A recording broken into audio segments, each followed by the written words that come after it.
Assalamualaikum warahmatullahi wabarakatuh. Kami dari kelompok 12 akan mempresentasikan hasil diskusi kami mengenai manajemen sumber daya manusia. Namun sebelumnya izinkan saya mengenalkan anggota kelompok 12 terlebih dahulu. Yang pertama ada Bulan Hilalia dengan NIM I2419009. Lalu ada Rani I2419025 dan terakhir ada saya sendiri Adita Yulinda Gunawan I2419087. Pembacaan materi pertama oleh Bulan Hilalia. Pentingnya manajemen sumber daya manusia.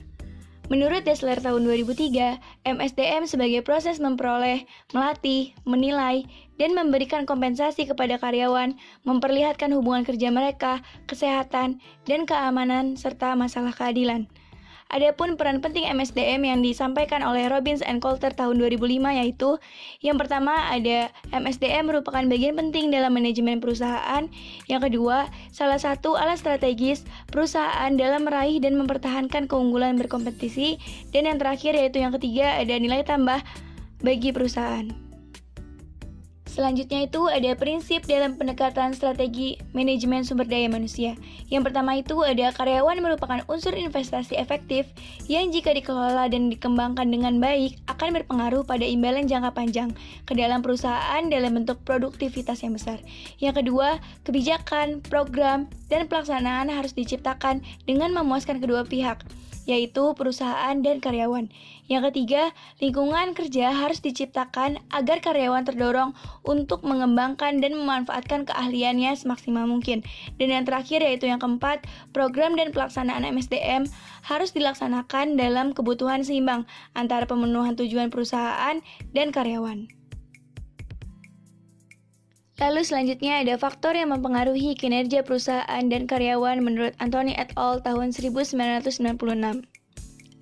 Dari alur diagram tersebut, dapat kita ketahui bersama bahwa setiap perusahaan tentunya memiliki karyawan, dan karyawan yang semakin besar kuantitas dan kualitasnya akan menyebabkan lebih tingginya produktivitas dan profit di sebuah perusahaan. Dan itu pun menyebabkan lebih besarnya imbalan dan pengakuan dari setiap karyawan di dalam perusahaan tersebut. Lalu selanjutnya ada alur proses kegiatan manajemen sumber daya manusia. Diawali dengan analisis dan perencanaan pekerjaan, lalu perencanaan dan analisis kebutuhan sumber daya manusia, lalu rekrutmen, lalu seleksi, lalu identifikasi dan seleksi pekerja yang berkompetensi, lalu orientasi, lalu pelatihan dan pengembangan. Selanjutnya ada pengadopsian pekerja berkompetensi terhadap keterampilan dan pengetahuan yang up to date, lalu ada penilaian kinerja, selanjutnya manajemen kompensasi, lalu ada perencanaan dan pengembangan karir. Nah, alur tersebut menciptakan karyawan yang berkompetensi dan berkinerja tinggi yang mendukung keberlangsungan prestasi kerja terbaik dalam jangka waktu yang panjang. Selanjutnya, proses analisis pekerjaan. Terdapat 7 poin. Yang pertama itu menentukan maksud pelaksanaan analisis pekerjaan. Yang kedua, mengidentifikasi pekerjaan yang dianalisis. Yang ketiga, menentukan metode pengumpulan data, bisa observasi, wawancara, ataupun kuesioner. Yang keempat, menjelaskan proses kepada karyawan dan menentukan tingkat keterlibatannya. Yang kelima, ada mengumpulkan informasi pekerjaan. Yang keenam, memproses informasi analisis pekerjaan. Dan yang terakhir, yang ketujuh, ada mereview dan memperbarui informasi pekerjaan dengan meramalkan atau memperhitungkan perkembangan perusahaan. Selanjutnya ada rancangan pekerjaan. Rancangan pekerjaan merupakan pengembangan dari analisis pekerjaan, berupa upaya memperbaiki efisiensi perusahaan dan kemampuan karyawan. Adapun faktor-faktor yang menjadi pertimbangan dalam rancangan pekerjaan yaitu ada 3 faktor. Yang pertama ada pertimbangan rekayasa industri, yang kedua ada pertimbangan rekayasa manusia, dan yang terakhir yang ketiga ada pertimbangan perilaku. Karakteristik pekerjaan. Karakteristik pekerjaan menurut Heckman dan Oldham dalam Anthony et al. Tahun 1996. Yang pertama itu ada 3 faktor berupa keragaman keahlian, identitas tugas, dan makna tugas akan mempengaruhi kemanfaatan kerja. Yang kedua, 1 faktor berupa ekonomi akan menumbuhkan rasa tanggung jawab. Yang ketiga, 1 faktor berupa umpan balik atau feedback akan meningkatkan pengetahuan tentang hasil yang diperoleh oleh karyawan.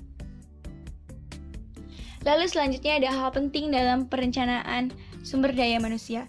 Hal penting dalam perencanaan SDM menurut Mangku Prawira tahun 2011 yaitu yang pertama, rencana sumber daya manusia hendaknya terintegrasi dengan keseluruhan rencana strategis perusahaan, khususnya tujuan pertumbuhan perusahaan. Yang kedua, pengaruh faktor luar hendaknya dipertimbangkan ketika membuat perencanaan sumber daya manusia. Yang ketiga, perubahan dalam rancangan pekerjaan hendaknya secara eksplisit dijelaskan dalam rencana, dan rencana tersebut hendaknya mengasumsikan bahwa struktur pekerjaan di masa mendatang berbeda dengan kondisi sekarang. Yang keempat, secara eksplisit disadari bahwa level penempatan staf hendaknya didasarkan pada peningkatan produktivitas agar perusahaan tetap kompetitif. Jika terdapat pekerjaan yang kosong atau lowong, tidak berarti hal itu secara otomatis harus diisi. Sebagai alternatif adalah mengurangi atau mengkombinasikan dengan pekerjaan lainnya. Yang kelima, mengestimasi kekurangan dan kelebihan karyawan di masa depan berdasarkan kategori keahlian dan pekerjaan dengan menggunakan teknik komputerisasi dan model kuantitatif. Dan yang terakhir, yang keenam, ada rencana sumber daya manusia hendaknya selalu fleksibel dan dapat diterapkan sesuai dengan perubahan. Selanjutnya ada analisa kebutuhan sumber daya manusia. Analisa kebutuhan SDM yang dikemukakan oleh Handoko tahun 1992 yaitu analisis kebutuhan SDM merupakan bagian yang terpenting dan tersulit untuk dilaksanakan dengan alasan. Yang pertama, perlu diidentifikasi berbagai tantangan yang memengaruhi permintaan, baik faktor-faktor berpengaruh langsung maupun faktor-faktor yang berpengaruh tidak langsung seperti perubahan lingkungan eksternal. Yang kedua, peramalan perencanaan kebutuhan dilakukan untuk satu periode tertentu di masa yang akan datang, sehingga diperlukan keakuratan teknik peramalan yang digunakan.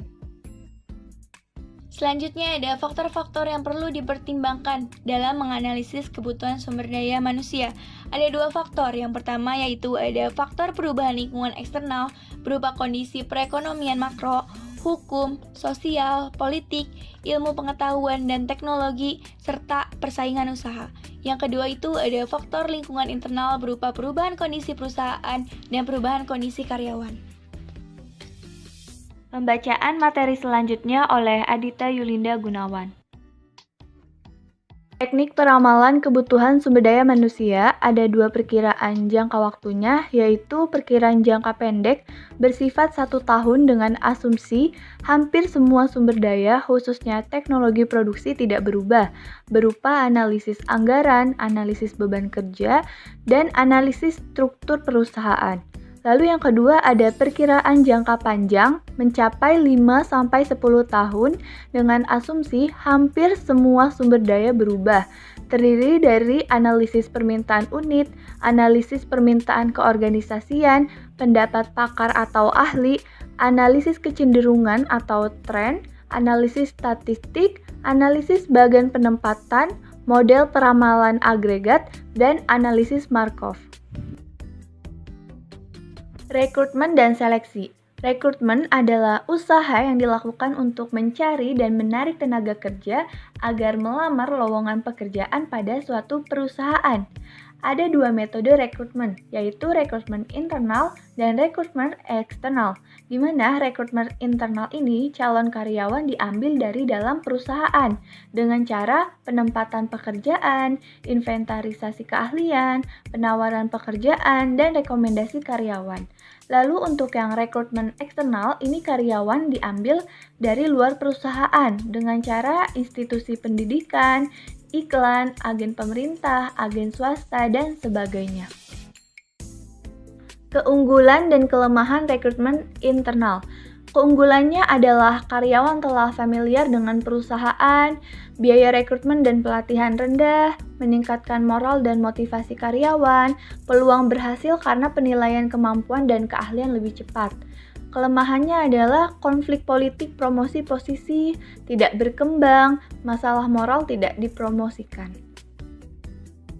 Lalu selanjutnya adalah keunggulan dan kelemahan rekrutmen eksternal, di mana keunggulannya itu adalah memiliki gagasan dan pendekatan baru, bekerja mulai dengan lembaran bersih dan memperhatikan spesifikasi pengalaman, tingkat pengetahuan dan keahlian tidak tersedia dalam perusahaan yang sekarang.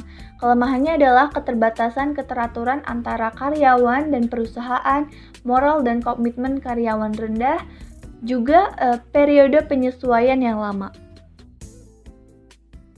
Seleksi adalah usaha pertama yang harus dilakukan perusahaan agar karyawannya qualified, di mana ada dua cara seleksi, yaitu secara non-ilmiah dan ilmiah.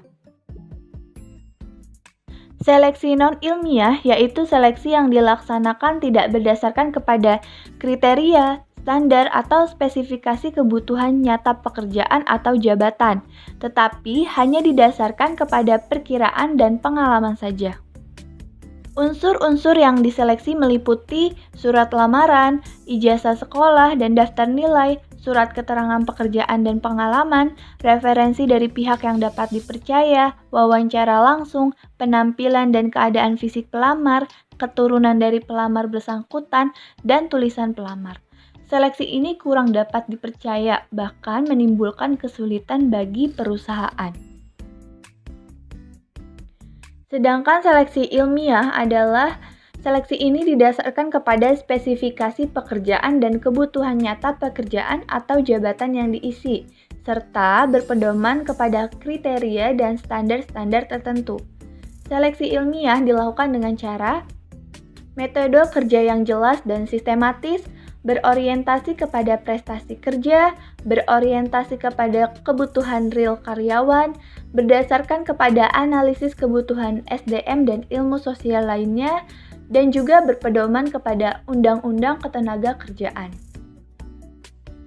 Kualifikasi seleksi meliputi usia, keahlian atau skill, pendidikan, tingkat kesehatan jasmani dan rohani, jenis kelamin, postur tubuh, karakter dan kepribadian, pengalaman kerja, kemampuan bekerja sama, dan inisiatif serta kreativitas. Proses penyeleksian diawali dengan surat lamaran diterima, review surat lamaran yang kemudian juga akan disimpan untuk perkembangan masa mendatang, pemeriksaan aspek-aspek awal, pengisian formulir lamaran, tes pelamar, wawancara oleh pimpinan, penawaran pekerjaan, tes kesehatan, di mana jika ada pelamar yang gagal maka akan mengikuti rekrutmen berikutnya atau ditawarkan ke pelamar lainnya. Jika pelamar lulus dan menerima maka masuk ke penempatan, tetapi jika pelamar lulus tetapi menolak maka akan ditawarkan ke pelamar lainnya. Orientasi dan pelatihan. Orientasi adalah alat untuk mensosialisasikan tata nilai perusahaan kepada karyawan baru, sehingga dapat berkontribusi produktif bagi perusahaan sesuai tata nilai perusahaan. Jenis orientasi ada dua, yaitu orientasi unit kerja yang bertujuan untuk mensosialisasikan tujuan unit kerja, menjelaskan bagaimana kontribusi pekerja baru pada tujuan unit, mengenalkan karyawan baru dengan rekan sejawat.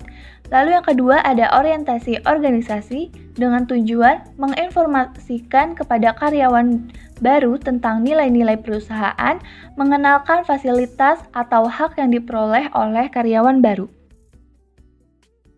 Metode pelatihan dan pengembangan. Program on-job training merupakan program pelatihan yang dilaksanakan langsung pada pekerjaan di bawah bimbingan penyelia atau pengawas. Metode ini meliputi pelatihan instruksi pekerjaan, rotasi pekerjaan, magang, dan on-the-job coaching. Lalu yang kedua ada program off-job training, merupakan program pelatihan yang dilaksanakan tidak secara langsung pada pekerjaan. Metode ini meliputi kuliah, penyajian video, permainan peran, dan sebagainya. Tahapan proses pelatihan dan pengembangan ada 3 tahap, yaitu tahap pertama adalah tahapan analisis kebutuhan pelatihan, di mana ini merupakan mendiagnosa berbagai dimensi permasalahan dan tantangan masa depan. Hal ini disebut juga sebagai tahap penilaian dari proses pelatihan. Tahapan yang kedua yaitu implementasi pelatihan, yaitu merancang dan menyeleksi prosedur pelatihan beserta penentuan dan pelaksanaan program pelatihan. Tahapan terakhir yaitu evaluasi pelatihan, mengukur hasil pelatihan dan membandingkan hasil pelatihan terhadap kriteria yang telah ditentukan. Pembacaan materi selanjutnya oleh Rani. Selanjutnya yaitu model proses pelatihan menurut Goldstein dalam Mangku Prawira 2011. Terdapat 3 tahapan. Tahapan yang pertama yaitu berupa penilaian kebutuhan organisasi, penilaian kebutuhan tugas, penilaian kebutuhan karyawan, pengembangan tujuan pelatihan, pengembangan kriteria evaluasi pelatihan. Selanjutnya yaitu ke tahapan merancang dan menyeleksi prosedur pelatihan dan pelatihan kinerja. Dan terakhir yaitu menuju tahapan mengukur hasil pelatihan dan membandingkan hasilnya dengan kriteria. Ketiga tahapan ini saling memiliki umpan balik. Selanjutnya ada manajemen kinerja. Penilaian kinerja merupakan proses yang dilakukan perusahaan dalam mengevaluasi kinerja pekerjaan karyawan berdasarkan standar kinerja, memberikan apresiasi keberhasilan pencapaian kinerja, dan menyediakan dokumentasi untuk mendukung keputusan-keputusan lainnya. Adapun manfaat penilaian kinerja yang pertama yaitu perbaikan kinerja, yang kedua penyesuaian kompensasi, yang ketiga keputusan penempatan, yang keempat kebutuhan pelatihan dan pengembangan, kelima perencanaan dan pengembangan karir, dan yang keenam umpan balik pada sumber daya manusia. Selanjutnya ada elemen penilaian kinerja. Mengidentifikasi standar kinerja yang terkait, mengukur kriteria, dan kemudian memberikan umpan balik kepada karyawan dan Departemen Sumber Daya Manusia sebagai catatan bagi karyawan yang akan dibahas dalam pengambilan keputusan terkait perbaikan dan peningkatan kinerja karyawan. Adapun metode penilaian kinerja, yang pertama yaitu pendekatan berorientasi masa lalu, memiliki kekuatan dalam hal kinerja yang telah terjadi dan untuk beberapa hal mudah untuk diukur. Kelemahannya adalah kinerja tidak dapat diubah, akan tetapi jika kinerja masa lalu dievaluasi, maka para karyawan memperoleh umpan balik yang dapat mengarah kepada upaya perbaikan kinerja. Metode yang dapat dipergunakan adalah skala penilaian, daftar periksa atau checklist, metode pilihan yang dibuat, metode kejadian kritis, dan metode catatan prestasi.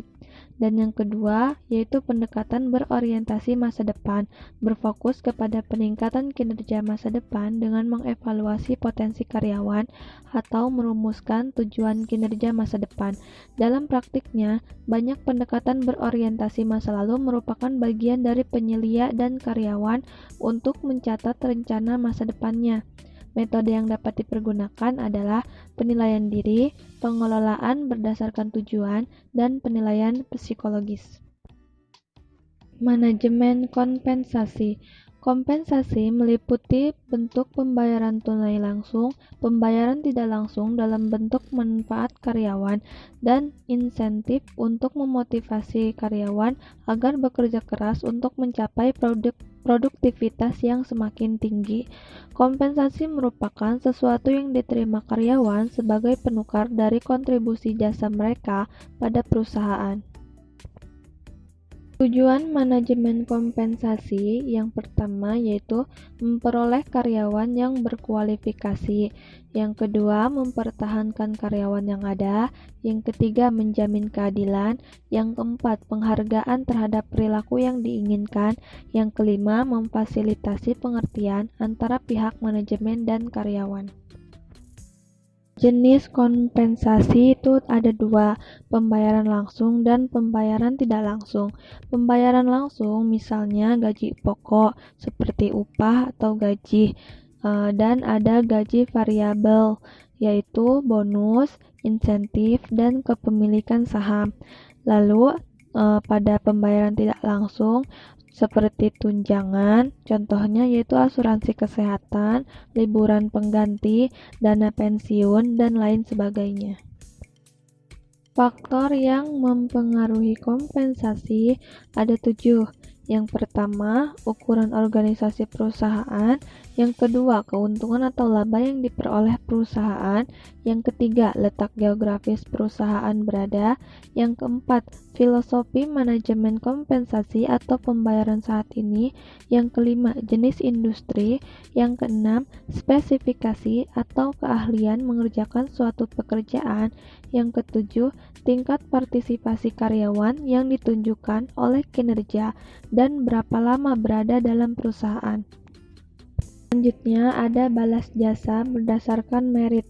Merit pay adalah pembayaran imbalan yang dikaitkan dengan kinerja. Semakin tinggi kinerja, semakin tinggi imbalan yang dibayarkan. Konsep merit pay merupakan sistem pembayaran yang mengkaitkan imbalan atau reward dengan prestasi kerja karyawan, antara lain yang pertama yaitu pembayaran yang didasarkan prestasi atau kinerja merupakan sistem pembayaran reguler di mana pekerja harus dievaluasi secara reguler kinerjanya. Selanjutnya yang kedua yaitu sebelum menerapkan sistem merit pay, beberapa pertanyaan yang harus dijawab yaitu yang pertama, apakah pembayaran dinilai oleh karyawan?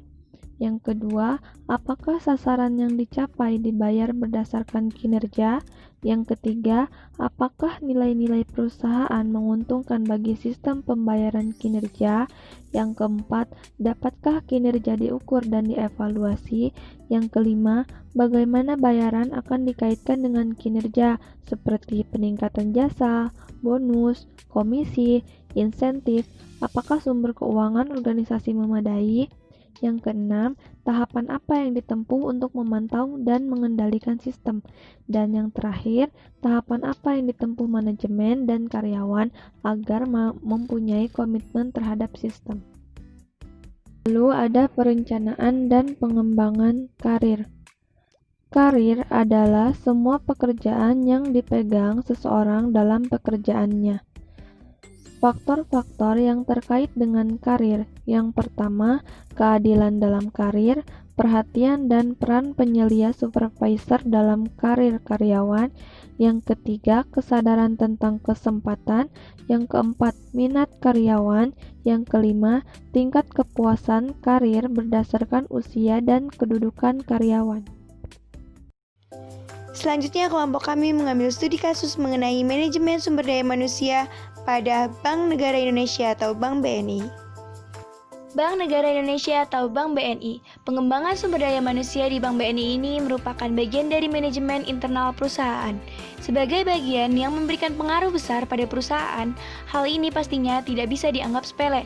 Itulah sebabnya Bank BNI harus terus mempersiapkan generasi yang tangguh dan siap bereksplorasi dengan segala kemampuan yang dimilikinya.